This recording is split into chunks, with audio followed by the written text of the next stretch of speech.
Broadcasting from the heart of the Colorado Rockies, it's 4th and 99 with your hosts, David Slade, Keith Brookman, and Matt Staffiero.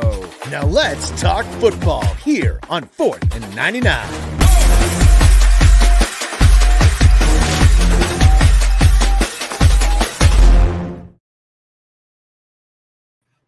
Good morning, Broncos country. Welcome to another edition of the 4th and 99 Denver Bronco pregame show.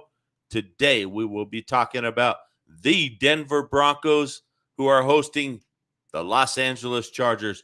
And with me, as always, is Matt Staffiero and Keith Brugman. Gentlemen, how you doing today? Doing well. How are you, Keith? I'm doing fantastic, man. And how's Dave doing?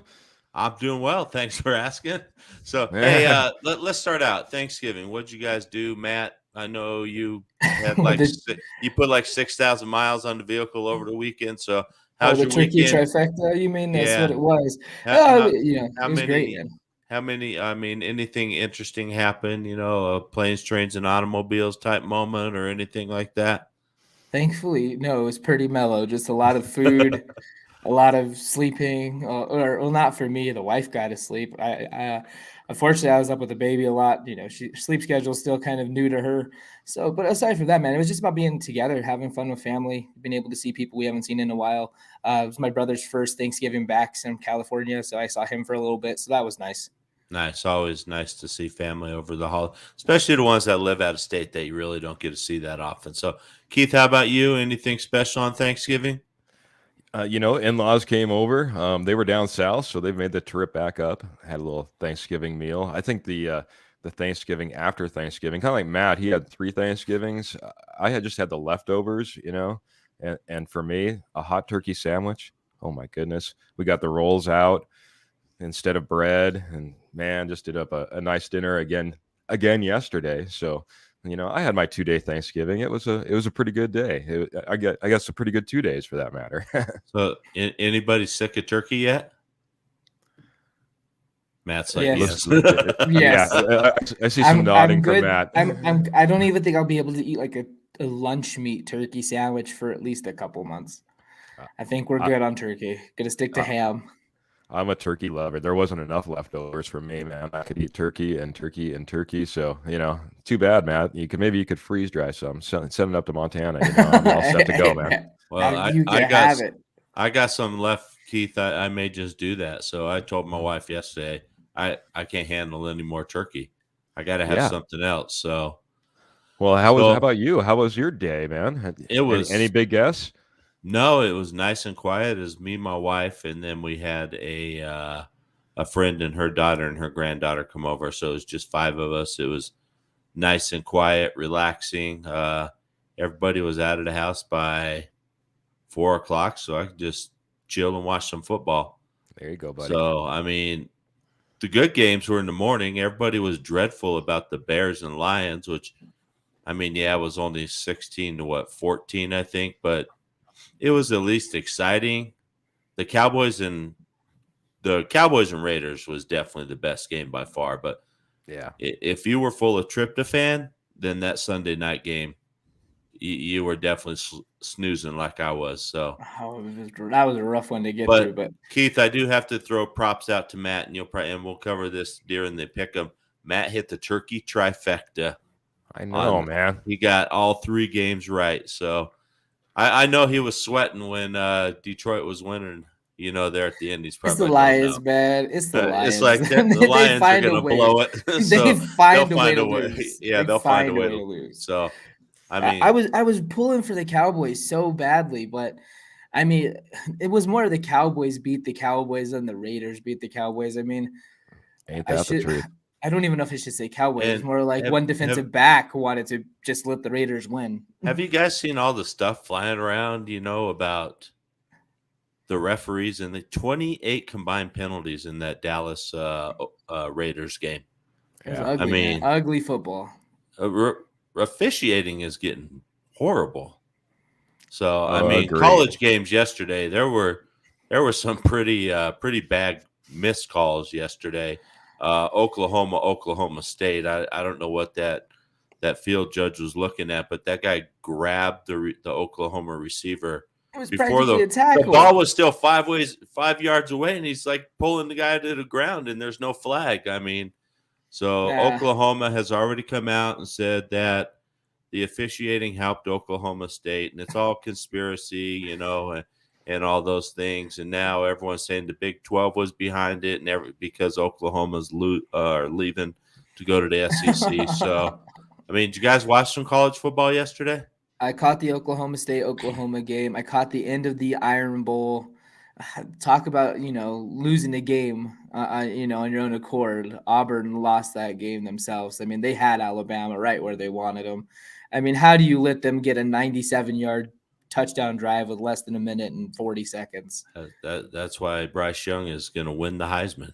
He should win the Heisman. That drive right there. C.J. Stroud of Ohio State sort of dampened his hopes yesterday with his performance against Michigan, and I saw Bawana Beast just pop that up Michigan with a huge win in the Big House yesterday, which that was awesome to watch. I mean, glad to see Ohio State go down, get some fresh blood into the playoffs, Yeah. So hopefully, congratulations to Mr. Harbaugh. Finally got one. Yeah, finally. He has finally beat Ohio State. So the monkey is off his back. So any other college games that stood out to you? I mean, UTSA lost their first game finally. Yeah, they did. I guess they're not going to be in the playoffs, huh? Oh, yeah. Well, Isn't that what it's about? Undefeated record? Not necessarily. Oh, no, it's not. No, it's not. That's why Cincinnati shouldn't be in there. That's just my opinion. My favorite game, that's just because I'm an LSU fan, was that LSU Texas A&M game. LSU knocked off the number 15 ranked Aggies yesterday. 24 seconds left in the game, and they throw a touchdown to win it. So awesome. Yeah. So it's a good send off for Coach O. So yeah, it definitely was. So now we get to find out: is it going to be Lincoln Riley? Lincoln Riley? Is it going to be Jimbo Fisher? Who's going to be the new guy at LSU? So can be on the edge of my seat waiting to find out. All right, guys. Before we get started, let's give a shout out to our sponsor, Willow Seasonings and Blends. They got some good Black Friday specials going on. So head over to our website. The Black Friday specials are going through Monday. So head over there and get yourself some seasonings at a good price. All right, gentlemen, you ready to talk some Bronco football? Of course. Absolutely. All right, let's start with the injury report. It looks like we're going to be without the services of Kareem Jackson. They're still listing him as a game time decision. I just don't know if he's going to go. He did not practice on Friday. And also there was Matt, help me out here. Who is Bobby Massey? That's right, Bobby Massey. How can I forget him? He did not practice Friday as well. So those two are game time decisions. We got Bowles out. Keith, I mean, that's two starting tackles out against this Chargers defense. That could be problems, huh? Yeah, I mean, boy, I thought first, I didn't expect Bowles to get back in on the field just with his COVID, the protocol, the way they had to kind of go through it. No real expectations to hit the field, but all of a sudden for Massey to come up as sounds like he's not even going to go. The likelihood's kind of leaning that way. So, yeah, boy, that is a huge hit when you look at that left side and Joey Bosa hanging out over there. That's not going to be a fun day necessarily. Cam Fleming is going to have to stand up big, right? Cam Fleming and Calvin Anderson are going to earn their money today. Yes, so sir. We'll talk about that more when we get down to. Yeah, go ahead, Matt. Yeah, just going back to it really quick, if, with Massey being out, Fleming stepping in, we talked about it last week with Fleming. This is going to be a big game for Quinn Miners as well. I mean, he's still getting his bearings along that offensive line, and it's been makeshift. I had a recent conversation with a former Broncos offensive lineman, and he said it's just he referenced it being a mosh pit. Sometimes, when you're having this interchanging things, it's really just trying to hit the person in front of you. So hopefully it's a little bit more organized than that today with them having a couple weeks together now. So we'll see. Yeah, definitely. Another injury that could have some huge ramifications is Shelby Harris, who's questionable. We'll find out. I mean, we really need him against that middle of that line. So, I mean, There's a As big name far that's not on the injury report who was activated yesterday. Yeah, and we'll talk about that later. But Bradley right. Chubb will be getting some playing time, but we'll talk about that later when we get down into the game. Chargers, they have Samuel. He's out, so that's going to definitely help the Broncos there. In our passing game. So You know who's stepping in for him, right? who? Chris Harris. Chris Harris Jr. will be in the starting lineup today. That'll be interesting. So to see that. So see who they match him up against. It's his first time healthy playing Denver, I believe, if my memory serves me correct. I'm sure he'll get a very warm welcome. Welcome absolutely. from the Denver crowd. It's my favorite jersey of all time, Matt. Rock Chalk Jayhawk. There you go, buddy. Yeah. Anyway, and that is Rock Chalk Jayhawk reference there. Both teams are fairly healthy. I mean, nothing, we don't have a 6-mile long injury report like we had earlier in the season. So we're getting a little healthy. So let's jump into offensive keys of the game. We all know what needs to happen. We need to run the ball. Keith, do you see us sticking to this plan? I mean, what's your thoughts on it? I mean, how do we get Pat Shurmur? I mean, I know we can't make him, but how does Vic or someone get Pat to stick to this running game and keep Herbert on the sideline? Well, I think you listened to our game plan against Dallas. We all kind of joked about that. Maybe we just need him to tune in a little bit more. I'm not sure. But that being said, this is my hope, right? We just went through that bye week we all talked about, right? We got a little bit healthier, but during that time, that's your time. That's your time to regroup, refocus, set your game plan especially for us. We got basically the second half of a season coming. Bye week sitting right in the middle. This is your time to go back, and I know everyone loves to look at the tape and see what's on film. Hopefully they have some time to do that, and they've come together with a game plan that showcases what we know they need to do, which is run the ball a lot more, which is not throwing to the sidelines all the time and throwing over the middle. I'm really hoping that what we see is a complete change, or at least a game plan that we're all proud of and excited to see on the field because of this bye week. It's my last chance. It's my last chance, Dave. We talk about it every single week. So, if it's not going to come now, I don't know when it'll come. They don't really have another opportunity like this to like I said, kind of reset, refocus, regroup, and set your game plan for the weeks ahead. No, and Matt, Keith brings up an excellent point. I'm throwing the ball between the numbers. It seems like we've gotten away from that. I mean, who do you need to see, step up and become just a great contributor to make Bridgewater and maybe even the coaching staff comfortable with throwing the ball across the middle again and in between the numbers? Well, I don't know if it's a thing of if it's just uncomfortability or discomfort of why they're avoiding it. I just think it's the way that the game plan is being set up. When you abandon the run game, it's hard to get those linebackers to creep up. It's hard to get the safeties to want to be in the box and kind of target that middle of the field. So it's just going to be more of what does Pat Shurmur need to do to bring back the middle of the field? And that goes back to what Keith was saying. It's the run game. The run game is what's going to set up the middle of the field. And the run game doesn't necessarily have to be, you're not, 100 yards or, constantly pounding it. It's just about wearing them down and having the thought of the run game be the threat. That's what's going to cause them to crash down. We do have solid weapons. It's going to be Jerry Jeudy. He's got to get open quicker across the middle. Noah Fant should be being utilized in the middle of the field. That's your two middle of the field guys. Cortland Sutton and Tim Patrick, they're your bigger body guys. They're your 50-50 guys. So, if we're wanting a receiver to step up, it's got to be Jerry Jeudy this week. Yeah. Do you think that Teddy's just become comfortable with especially Tim Patrick, Keith, and he's just, that's who he's going to. He's going to Tim Patrick, who's usually running those routes that are outside the numbers. The one thing that I saw, and I wish I would have saved the stat, but one thing that surprised me is actually Cortland Sutton's actually outperforming as far as yardage versus Right. Tim Patrick.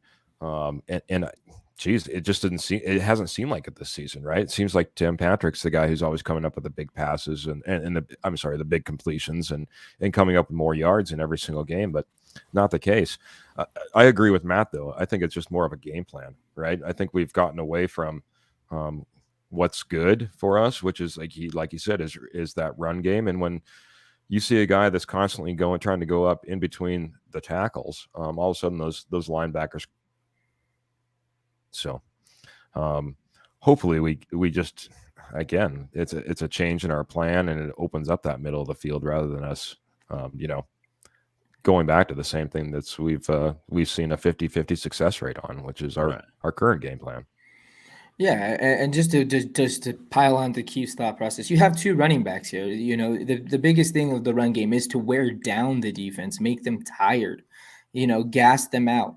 It's just about, you hear all of the, a lot of former offensive linemen, a lot of radio hosts. Let's look at Stink. It's just about pounding it. It doesn't always have to be big chunk plays. It's just about the fear of a big play can be off, because eventually if you just continue to pound the rock, eventually you're going to break away with a big run, or you're just going to tire him out. And when you can tire him out and keep him on the field, that's when Teddy can start to use the passing game to really pick apart a defense. You don't got to have the deep ball. You can hit the dinks and dunks. You can hit the middles. You can open up the big play over the top. We've seen it work effectively. Now it's just, when are we going to see it be utilized again? And that's a question for Pat Shurmur, I guess. No, I agree. I mean, you have to keep going, run the ball. And yeah, people get frustrated because we run the ball, we get 2 yards, we run the ball, we get 3 yards. But it's like you said, Matt, you have to keep going after it. One, you're wearing down that defense, and you're keeping their offense on the sideline. And then you're increasing the chance of you're going to pop that big run. And, it doesn't have to be 20, 30-yard runs that you pop. If you're popping 6, 7, 8 yards at a time, after a while, that's an effective running game, and that's where we want to get. And then we can, start using that play action pass where Teddy seems to excel a little bit more. So, yeah. Definitely. And that's where he's super efficient. I mean, the other thing is, we talk about these runs, even if it's a 3 or 4 yard run at a time, but, Javonte Williams or Melvin Gordon goes into that hole, lowers their shoulder and knocks someone flat on their back. It's an energizer boost. It's a momentum boost. It's about, we're kicking these guys in the teeth today. It's our game. This is our game. It's all about momentum as in a team sport. So just continuing to, build off of those things. It's just about the spark. We talk about the spark of this offense. And right now it's Javonte Williams and Tim Patrick. Get Javonte going, you're going to see Tim Patrick get a good route, and hopefully we can put some points on the board that way. Right, and Buwana Beast brings up a good point here too. Jerry Jeudy's having a good season for only playing 3.5 games. 22 receptions. So, I mean, it's not like what we talked about on Wednesday night with our friend James Merrillat for 104.3, who will be on here Wednesday to defend his stance on Jerry Jeudy. That Jerry Jeudy the Broncos are pretty much considering him a bust. He's having a decent season for, a guy who was out for a long time, only played in 3.5 games. So I think we need to start getting him more and more involved into the game plan, and I think him and Teddy need to rebuild that chemistry. They missed 6 weeks together, so you sort of lose that chemistry there. So, but back to the running game really quick. Melvin Gordon and Javonte Williams. Keith, who do you see getting the brunt of the workload today? Is Fangio going to sort of hold something against Melvin Gordon after that fumble in the Philadelphia game? I don't think we see anything that's changing like that. We saw Fangio in the past. He's pulled out guys for the rest of the game, I guess it was, but it was really just talking about, the end of a game that was, and he was right back in, right? To me, I don't think we see much of a change at all. I think we're going to continue along the path. I think Gordon's going to continue to be the number 1. I think Javonte is going to continue to be the number 2. I just haven't seen. I know I'm preaching about changes in the bye week, but I haven't seen enough from this this Denver Broncos team, this coaching staff, to have any faith that we move along from Gordon being number one and Javonte Williams being the lead back, which I think we all agree is what we want and what should be done. Okay, Matt, for you, who do you see as the workhorse in the running game today? I'm gonna have to agree with Keith, and in another rare occurrence here, they're becoming all too familiar, to be honest. But I think it's Gordon. It's going to be Gordon. It's following where the money is. I disagree with it. It needs to be Williams. We've talked about this time and time again. We talk about who the spark on this team is. I just said it a few minutes ago. It is Javonte Williams. He's practically the Energizer Bunny for this offense. Once he gets going, he breaks a big run. He's popping people in. He's got some, the most rushing yards after contact, I think, or I can't remember the exact stat off the top of my head. But the dude's just a baller. I really wish we would see him hit the field a little bit more often, especially with Gordon on that expiring contract and the season dwindling down. I think you put the ball in Williams' hands, you have a better chance at keeping your playoff hopes alive. He doesn't cost his games with fumbles, at least not yet. Yeah, so true. I mean, he did have one fumble inside the 5-yard line in one game. So, yeah. Anyway, let's move on from that. This offensive line, that's sort of a makeshift offensive line. I mean, 3 of our original 5 starters are out for today's game. I mean, we're getting some valuable playing time for some of our guys for the future, especially Quentin Miners, at right guard. Then we got Fleming and we got Calvin Anderson at the tackles. How does this offensive line handle this defensive front, Matt? We talked about it earlier. Sometimes they've had a couple weeks together. Now it's just about trying to, get in good rhythm with their quarterback, get good communication along the offensive line, along the line, making sure that they're understanding what their reads, their hot routes, all those types of things, audibles. It comes down to that. Just making sure that those rookies have those communications down. They understand the cadence from the quarterback. That all that stuff is going to, focus into it. The other part about it is, these guys are pro athletes, and like Vasquez said, it sometimes is like a mosh pit. You just got to go in there and hit the guy in front of you, and just your technique. Your technique got you here. Your physical ability got you here. You're a smart guy, or you wouldn't be playing for the Denver Broncos right now. You got to trust your skills. You got to trust your techniques, and just hit the guy in front of you. Yeah. And Keith, do you think this line that we have against this defensive front, do you think this line is more geared to let's go out and pound the ball? And let's not let these two tackles here try to face off against these Charger defensive ends or edge rushers. In general, I think you hit the nail on the head. We need to be running the ball a little bit more, but this is a smart defense. I want to see times when we're trying to keep them off balance, right? We need to be smart about our game, our play calling, right? I'd love to see like a shovel pass here and there, short screen to the side, a toss to the left or to the right, just enough to keep those tackles at home.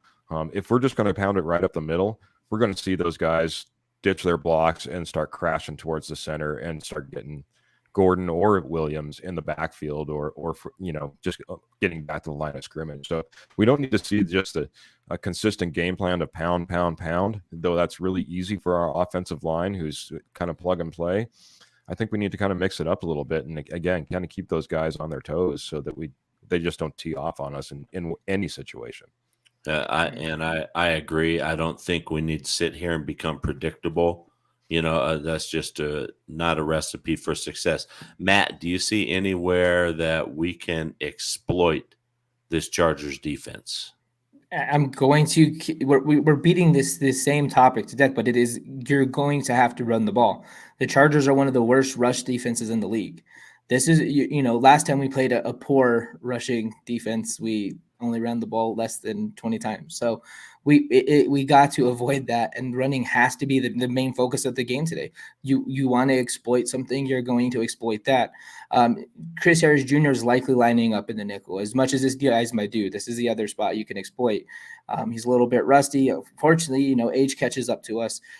He's not being extremely healthy this season. Jerry Jeudy typically lines up in the slot for us. So that's a guy you want to target in the passing game. I mean, I hate to say that as a Bronco fan, and we've seen how, he's an all-pro corner, but that's where you got to target today.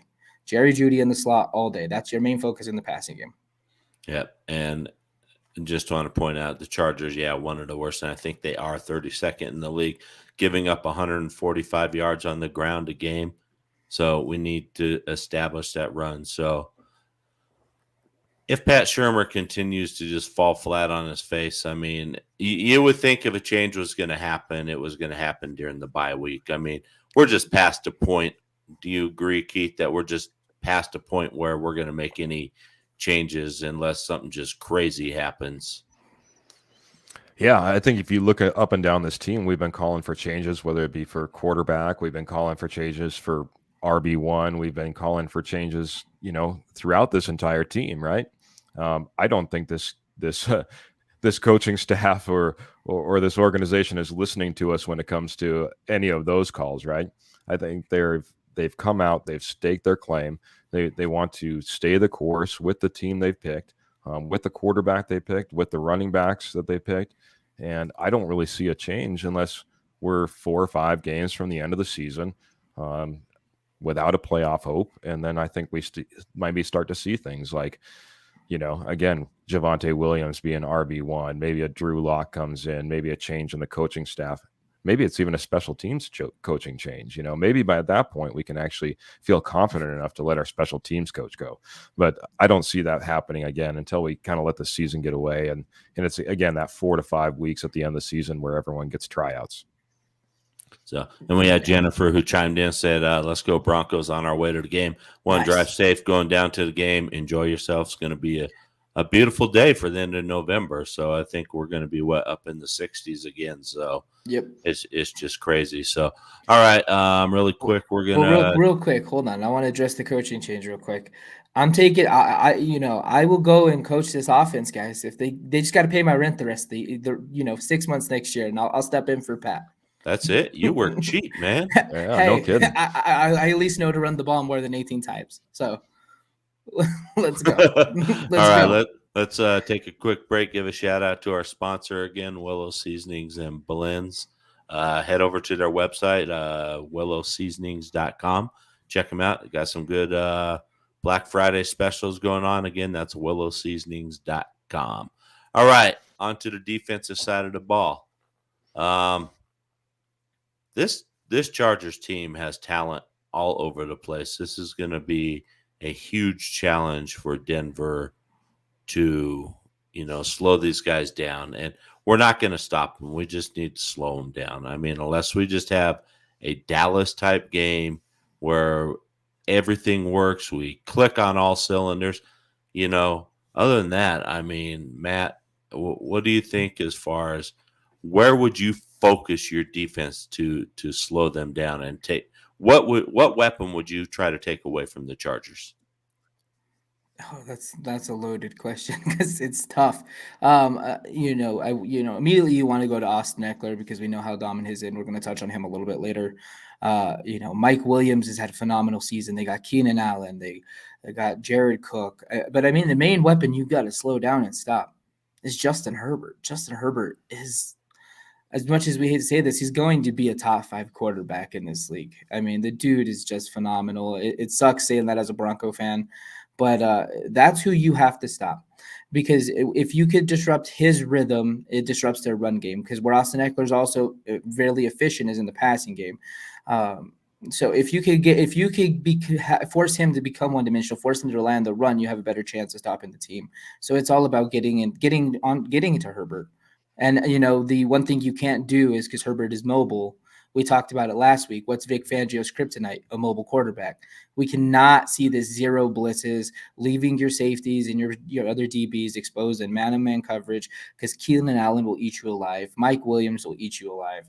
We cannot see the zero blitz used frequently. It has to be very, well orchestrated. We need to see the stunts across the interior defensive line. Austin Eckler's not a huge back, but if you're creating that pressure interior, force him outside. You got fast edges. You got Cooper. You're going to have Chubb. Where Chubb excels is in the run game. We'll talk about him a little bit more too. But the main weapon you got to stop today is Justin Herbert. Yeah, and I agree. And Keith, I mean, do you think the Broncos need to generate some organic pressure? I mean, by that I mean not bringing blitzes all the time, and like Matt said, leaving your safeties and your corners, sitting out there in one-on-one situations where this receiving core is going to eat these guys alive. I mean, who do you? Honest, Yeah, go ahead, Keith. I was going to say honestly, I have no reason to be blitzing this team. I have no reason to be worried about the quarterback running. In Pittsburgh, he went 9 rushes for 90 yards. Prior to that, he had no more than 5 attempts, and he had no more than 29 yards in a game. So we need to go away from this thought that Justin Herbert's going to run all over the place. No, Justin Herbert's going to throw all over us if we allow him to. So we don't need to be doing any zero blitzes. We don't need to be going heavy blitz. We need to do that all, like you said, organically, because if not, the run game will eat us up. If you miss on a tackle and you're blitzing, you're now all of a sudden your second level is gone. You're back into cornerbacks and safeties having to come up and make plays. If you're doing zero blitzes and you're putting every single guy on single man coverage out there, and you're not getting to Justin Herbert, then Mike Williams and the like are going to just have a field day with us. So hopefully I see very, very, very few blitzes today as we tune into the game. So yeah, real quick, just to dive back into the blitzes real quick. We talk about Keenan Allen, we talk about Mike Williams being an issue on the zero blitz, but when you throw in the zero blitz and who's sneaking out the backfield and who's probably the most dangerous receiving back in the NFL right now? And if you send, your interior guys in, you did the zero blitz, who's going to stop him for 15 plus yards? Nobody, because they're going to send those. They're going to go, 9-9-9-9. All those receivers tight ends, they're going to run straight down the field. You ain't going to have nobody for 15 yards of Austin Eckler, and we all know how that could end. So, and Kenny Kirkpatrick asked a question here. Can the Broncos get to 10 wins this year? And we'll talk about this a little bit later, but it is an interesting question. 10 wins would probably put you in a wild card position, would probably save Vic Fangio his job. But we'll talk about this a little bit more. It's a good question. Thanks, Kenny. Let's talk about, the elephant in the room, Bradley Chubb. So he's coming off the IR. He had a setback earlier in the week. They're going to throw him out there today. I'm sure Vic is not just sending him out there and saying, all right, you're going to play 90% of the snaps. I mean, just doesn't seem smart. Are we getting desperate and are we rushing him out there early? What's your opinion on that, Matt? Oh, you 100%. I would not rush him out there. We heard setback on Thursday. Setback is a very detrimental term in the Bradley Chubb career. Setbacks have been the story of their career, and it has me extremely concerned that we're going to send him out there this week. I get it that it's a must-win game. I get it that they're fighting for their jobs. I get the fact that, the AFC West is within reach, one game out possibly. But this guy, Bradley Chubb's career, we talked about if he was a bust or not last week. And it's hard to deem a guy who's a bust if he can't be on the field. And I'm just worried he goes out there, he pushes it too hard. We've seen what happened week 2 against Jacksonville. He wasn't 100%. We got a couple plays out of him and re-aggravated the injury to the point it needed surgery. So I think it's a bad decision to have him out there, especially with him experiencing a setback earlier this week. And Keith, for you, do you think this is maybe more Bradley Chubb pushing to get out there because he knows he needs to get out there and prove himself? I mean, he's been riddled with injuries pretty much his whole career here in Denver. So, I mean, do you think it's maybe him saying, come on, coach, I can go. It was just a minor setback. I'm good. I mean, what's your thoughts on this?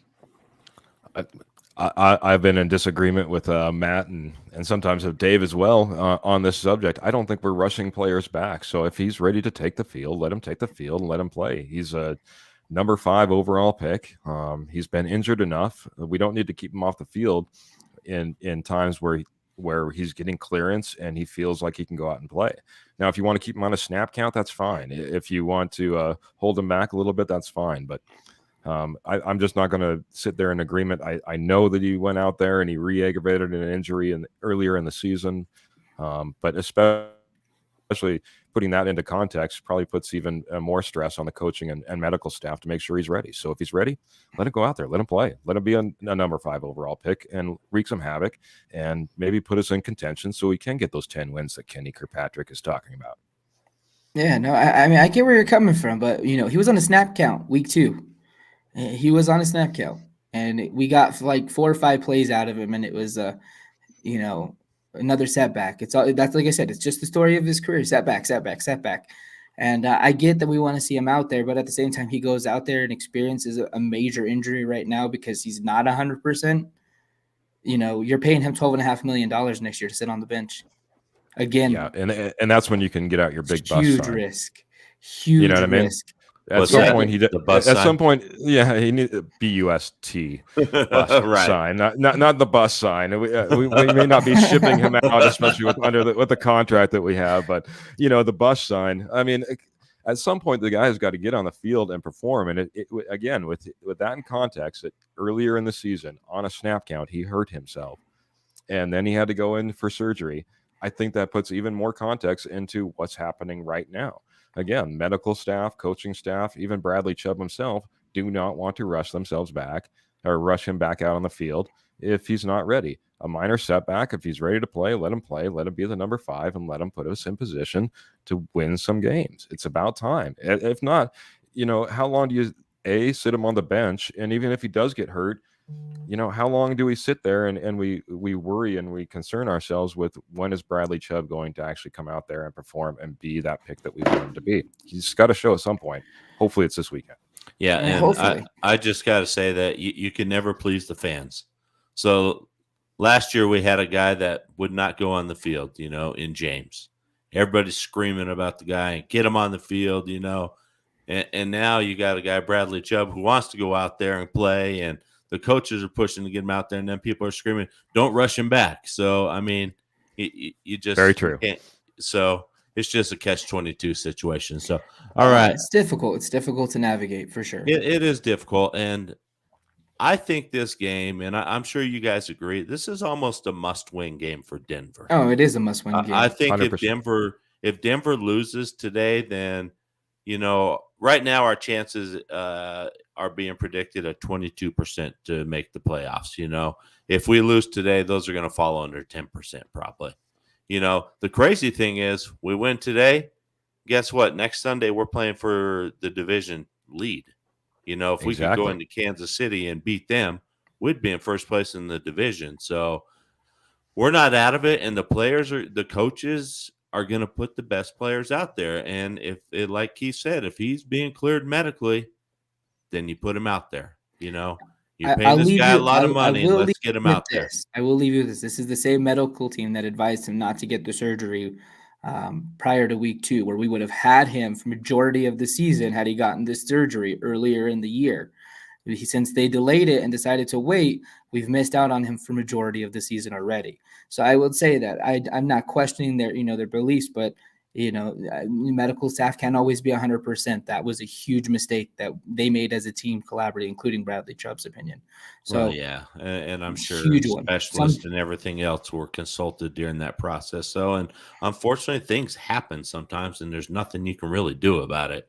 It's just things happen. You can't cry over spilled milk, as we say with the Josh Allen debacle. So that's right. Boy, Matt's going to work that in every show, isn't he?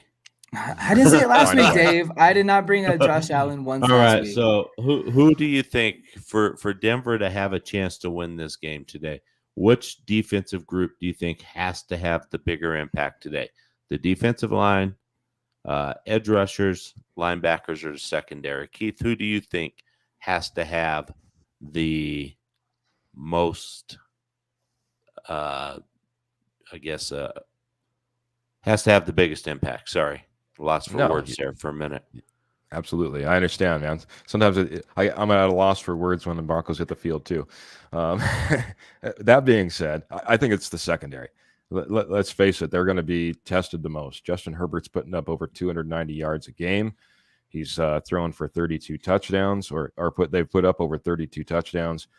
I think that the secondary and what they're going to have to do. I mean, Austin Eckler out of the backfield as a passing running back or a pass catching running back. A lot of times that's coming up on safeties, corners and safeties as he's swinging out from behind the line and coming up, especially in his zone coverage type of scheme, which I expect a little bit more today. So for me, it's the secondary. I mean, you got to try to contain where Justin Herbert performs the best, and that's through the air. Matt pointed out they have two fantastic wide receivers, and they'll eat you up. They don't get the credit they deserve, like a lot of teams in the AFC West and the players that play on those teams. So for me, it's got to be all about the secondary. It's not going to have to be a team effort, but secondaries will have to step up the most. Yeah, and I just want to really quick give a shout out to Kenny and Sis from K&K Sports with the last couple comments. Thanks for joining in today, guys, and thanks for the comments. Matt, I mean, same question to you. Who has to have the biggest impact today for the Broncos to come out victorious? I'm going to highlight the inside linebackers for several reasons. It's going to be their responsibility to, mainly play coverage on Austin Eckler out the backfield. It's going to, they're going to be plugging gaps in the middle. They got Jared Cook to deal with. They got, Justin Herbert ability to sneak off and run. So it's going to be a difficult game for them. They got to stay home, stay in their coverage zones, play good man when they're asked to play man. But the biggest thing is they got to keep an eye on Herbert at all times. And because if they're not keeping an eye on Herbert, he will sneak away.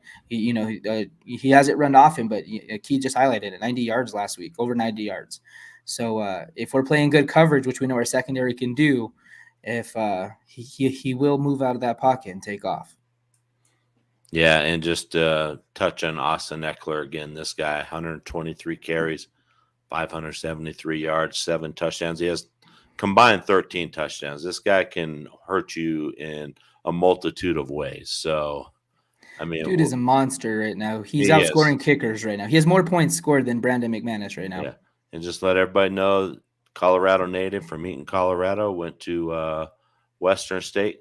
So, nice to see a hometown kid do good, but let's not let him do good today. So we need to slow this guy down to have a chance. So, and we talked about the secondary, and if we, lock up and man a lot, our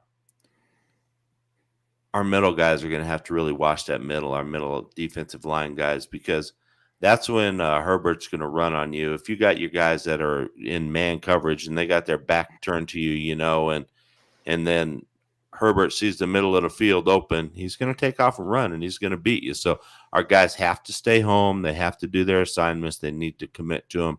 And I believe it was Buwana Beast that just popped that comment up there that the Edges have to get home today. We have to get pressure from these guys, and disrupt. Even if it's not leading to sacks, at least disrupt the passing game.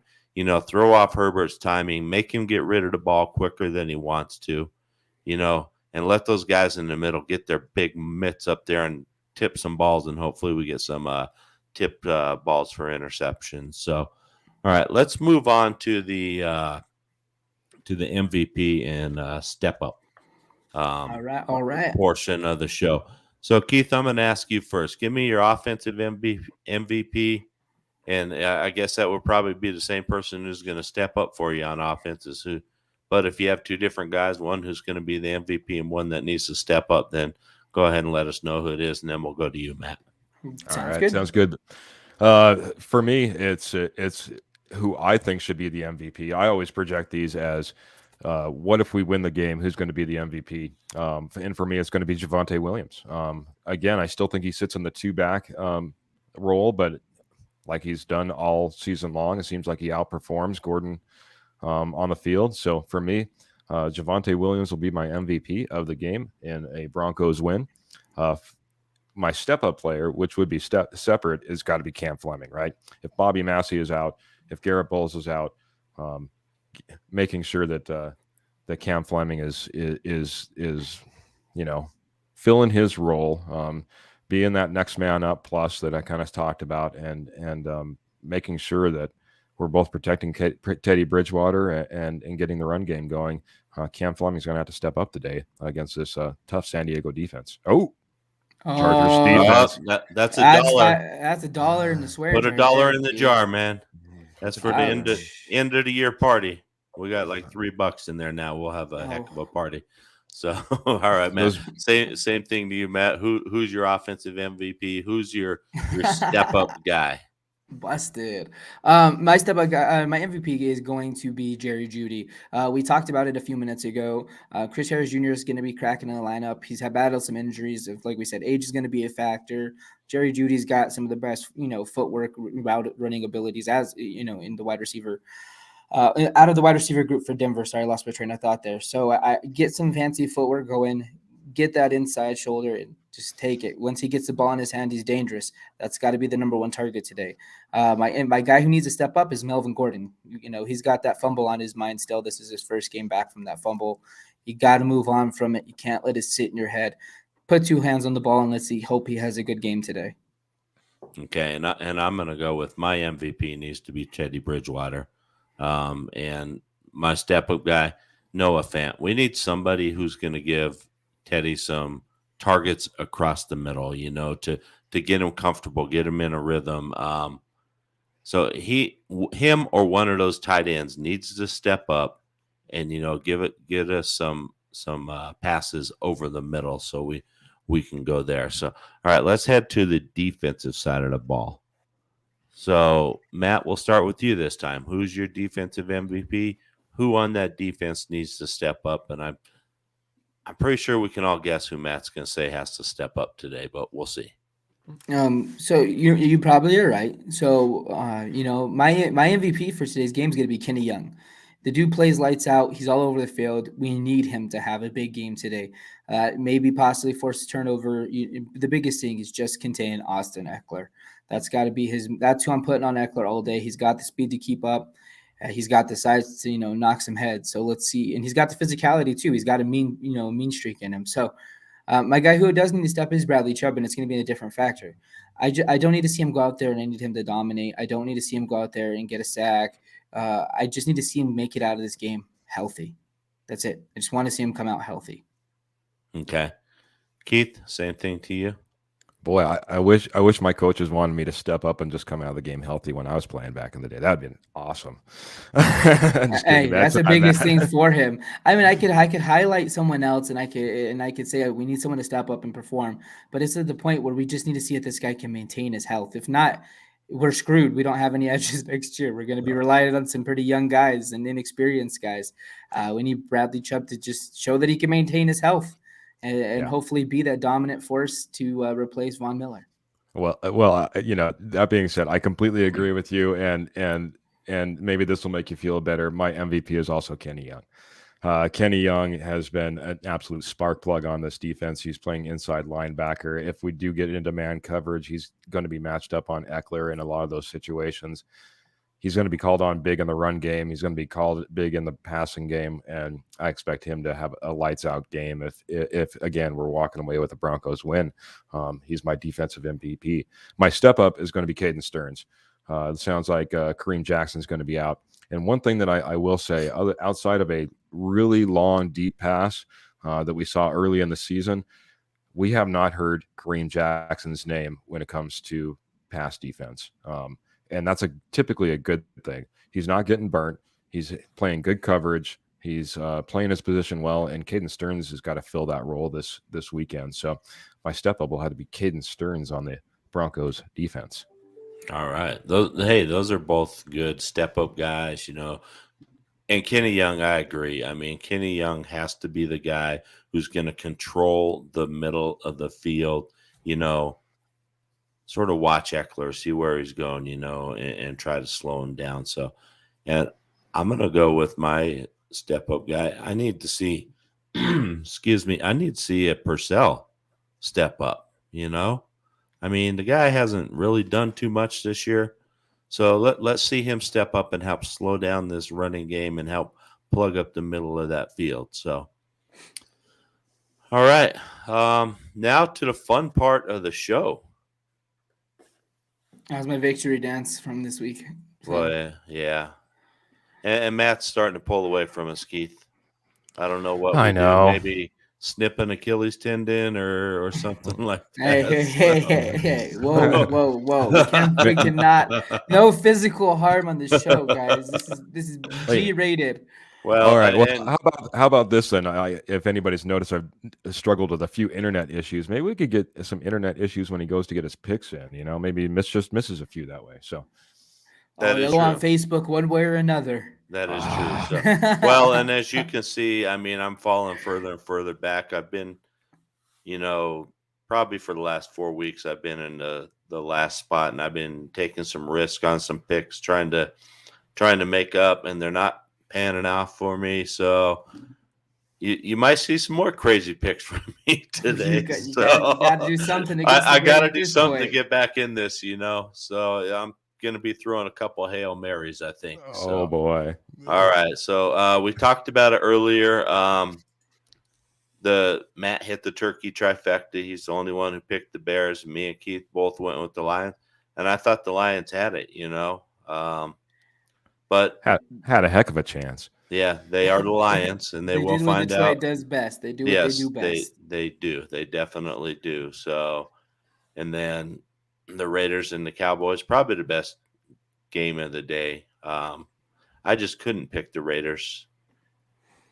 So, I got a question. So with the Cowboys and they're losing, and does this make our win against the Cowboys look a little less impressive?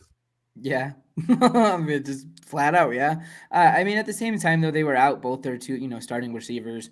Amari Cooper, CeeDee Lamb were both out. They were having offensive line issues. So I mean, they're going through their different things. But if you just look at it through a very basic scope, then yes, it's made the win look a little less impressive. Yeah. So yeah. And then the night game, the snooze fest right here. Oh. So I'm just gonna say something to Bronco Country out there. All right. I saw you're not gonna. I don't know how many posts I saw after Trevor Siemian threw a touchdown. Why don't we still have that guy? Oh my gosh. Well, there's a reason why we don't have the guy.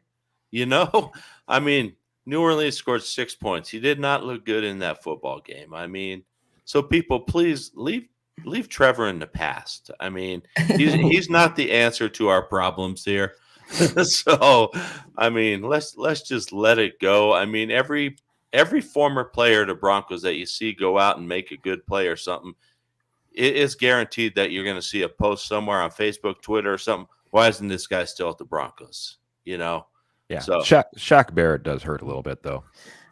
Yeah, that one's a little. That one. Well, yeah, and that one does. I mean, and yes, there are some that do hurt, more than others, and Shaq Barrett is probably one of the most painful ones. But Trevor Siemian and things. Let's leave those guys. Let's leave them in the past. So, all right, let's get on to this week's picks. Let's do it. All right, first game, Tampa Bay at Indianapolis. Matt, where are you going on this game? Indy has been making a compelling case last couple weeks, but I'm going to stick with the Tom Brady. So I'm going Bucks. Okay, and I'm going to go Indianapolis. That team has been playing some good football. So, Keith, what do you think? I'm there right there with the crazy picks, but I don't feel it's a crazy pick. It's the Colts. They've been playing, like you said, playing well, and Tampa Bay has really been kind of struggling, kind of up and down as of lately. So yeah, they definitely have been struggling. I think Antonio Brown is out again this week, and correct. Tampa Bay is sort of struggling offensively without him out there. So, all right, where are we going next? All right. This has to be the barn burner of the day right here, man. The Jets at the Texans. I think this was the hardest one for me to pick because, I really just don't know. I'm not even gonna lie. I flipped a coin. Both teams are atrocious right now. Texans do have Taylor coming back, but I just don't trust the Texans as a team. I'm going with the Jets. I like Robert Saleh. So, all right, and the Jets. I mean, 1 week they play really well, and then they come crashing back to earth. I mean, Houston, they're pretty much just almost flatlined, So I went with the Jets on this one as well. Keith, how about you? Well, yeah, it's one of the least enticing games of the weekend. But that being said, I just have a little bit more faith in the Houston Texans. I don't know how you have faith in the Houston Texans, but for me, I'll take a Texans win. And maybe I'll gain a little ground on Matt and put you in the rearview mirror, Dave. Yeah, maybe you will. You got two different picks from Matt in these first two games. And I'll tell you what, my NFL Sunday ticket will definitely not be set to the Jets and Texans game this morning. I might be taking a nap. Well, all right, on to the Eagles at the Giants. And Matt, go ahead and start this one off. Where are you going? We've seen what Jalen Hurts could do to the Broncos. I have a feeling the Giants will see the same fate and go in Philly. And I'm going to go Philly as well. Did Philadelphia hit a gold mine here with Jalen Hurts? To be determined. To be determined. I don't think it's to be determined anymore. Keith, what's your thoughts?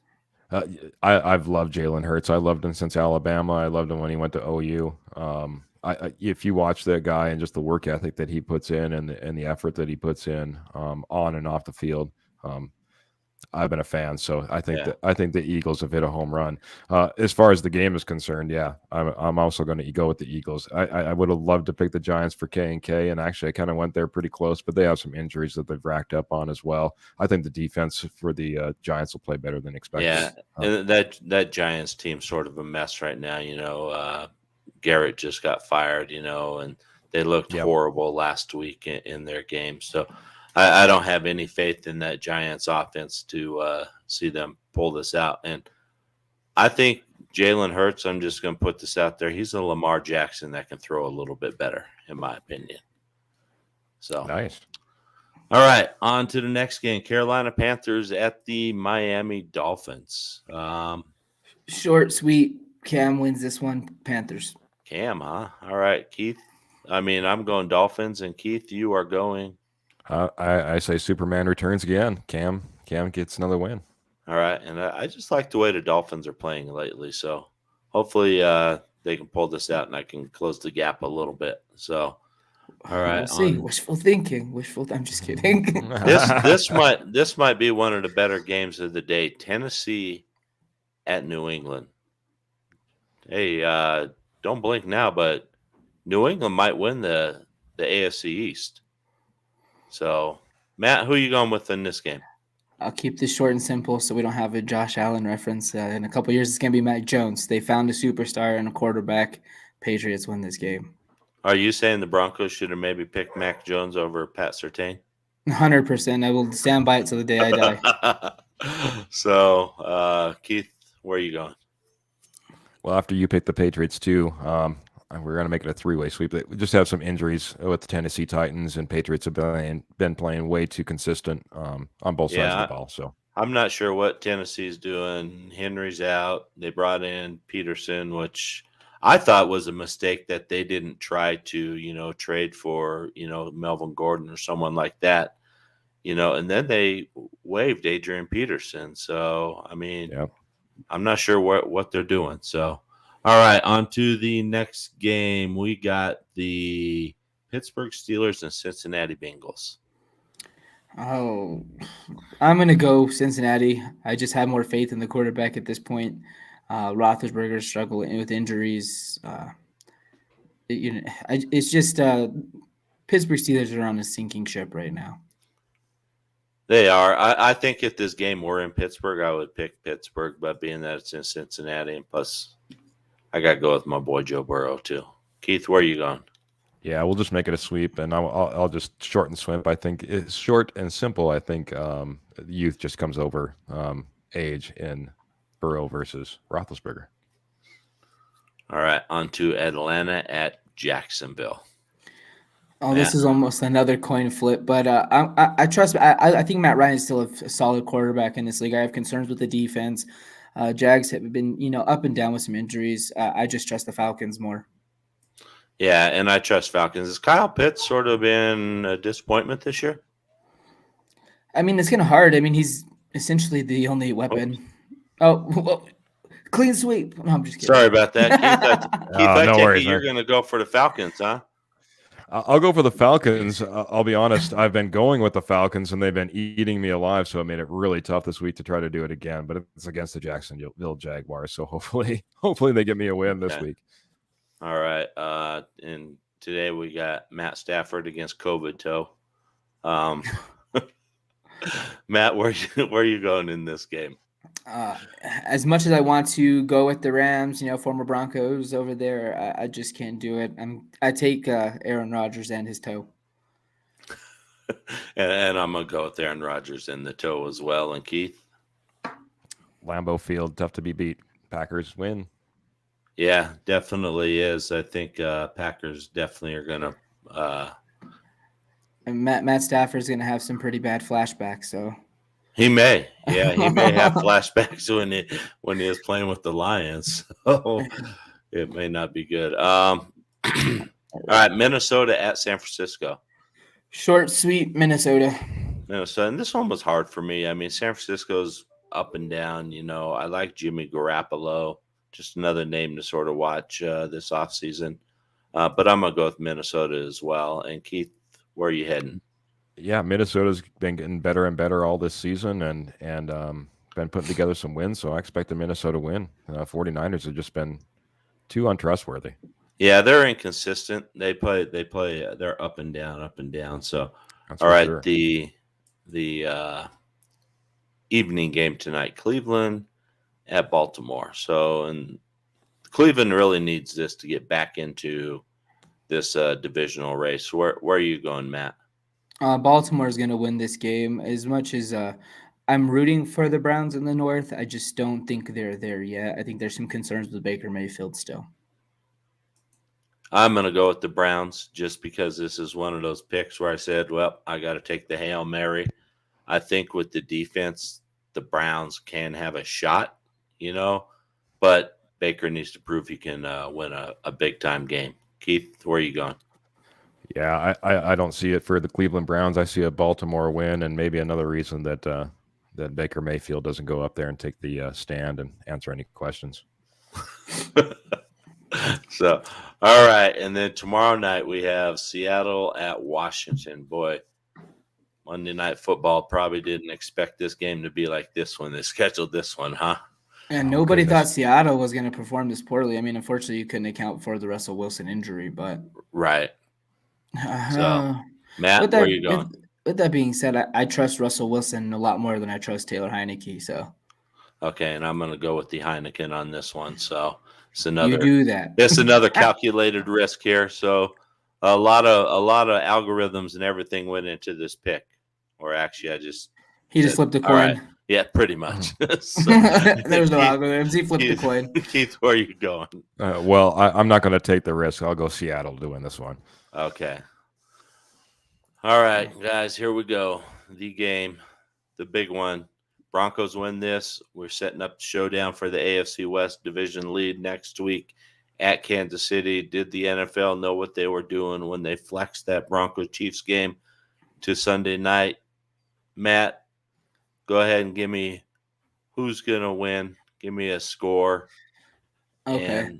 And, well, we've already gone over our MVP, so just who you're picking and what the score is going to be. So I'm going to hope for some reverse psychology here because every time I tend to go against the Broncos, they decide to show up. I'm taking the Chargers in a close one. This is definitely a winnable game for Denver, but we need a lot of things to align like they did in Dallas. So I say the Chargers win this one 24-17. Okay, and I'm with that same train of thought. This is definitely a winnable game for Denver, and everything it's going to have to be like that Dallas game. Everything's going to have to be perfect. Everything's going to have to click, So I'm going to pick the Chargers, and it's going to be, I'm going to say 23-21. So Denver has a chance to kick a field goal at the end, and unfortunately, we don't pull it out. Keith? Yeah. Well, I'll be the excitement for all the Broncos fans out there, because for me, the Chargers are scoring 32 touchdowns, but they're giving up 29 touchdowns. They've been giving up 2 minutes time of possession to their opponents on average. Broncos are coming off a bye week. Chargers both lost in both entering their bye week and exiting their bye week. I'm sorry, I see a Broncos win at Mile High Stadium, and hopefully move up a notch on Matt there and the overall pick'em stats as Hey, well. I'll welcome that one. And what's your predicted score here? I'll be at 27-24, buddy. 27-24. All right. Okay, that's our picks. Hey, hopefully tonight on the postgame show, Matt and I are sitting here eating crow and bowing down to Keith and saying, yeah, Keith, you knew what you're talking about. Me and Matt have no idea what we're doing. So, all right, everybody. So, any final parting shots before we get out of here? Keith, anything? I just want to throw the flags on all these refs. I think we touched on it a little bit earlier, but they're getting out of control. Honestly, the taunting penalty that we saw last week in Kansas City, these guys have got to be allowed to celebrate, a little bit, especially with all the rules that we have. If you get a turnover, you get the whole team out there for a celebration. You get a touchdown, whole team comes out there for a celebration. Get a first down, you spin the ball, that's fine. You spike the ball, you're getting a penalty. If we can no longer just point at a guy as you're walking into the end zone, and that's going to be a taunting penalty, it's not an NFL I want to see anymore. At least have some consistency. Let's stop with the flags, and let's let the fans and the players have some fun. All right, Matt, anything? I'm going to just keep it simple. Let's go Broncos. I don't want to be depressed tonight, so let's go Broncos. and I agree. Let's go Fangio. Get out of your way, Run the damn ball, Shermer. Yes, run the ball, run the ball, run the ball. If we keep Herbert on the sideline, it's hard for him to beat us from over there. So, all right. Hey, everybody, thanks for joining us today. Great show. Thanks for all the comments. Thanks for the interaction. We really appreciate it. Tonight, 6 p.m., be here. Join me, Matt, and Keith as we break down the game and talk about it. And like I said, hopefully Matt and I are sitting here eating crow. So, but go ahead and follow us on Facebook, Twitter, Instagram, YouTube. We're over on YouTube, so follow us, like, subscribe. The addresses and everything have been thrown up along the bottom throughout the show, so make sure you check us out. Also, all the links are on our Facebook group page, so you can go there, get the links, and then like, subscribe, and all that stuff. And we want to thank our sponsor, Willis Seasoning and Blends, for another great show. Thanks for them. And check them out, willisseasonings.com. 2 more days of Black Friday sales, so check them out. I will post the codes for the sales in the Facebook group. All right, everybody, thanks for joining us. Enjoy your football, and we will see you at 6 p.m. this evening.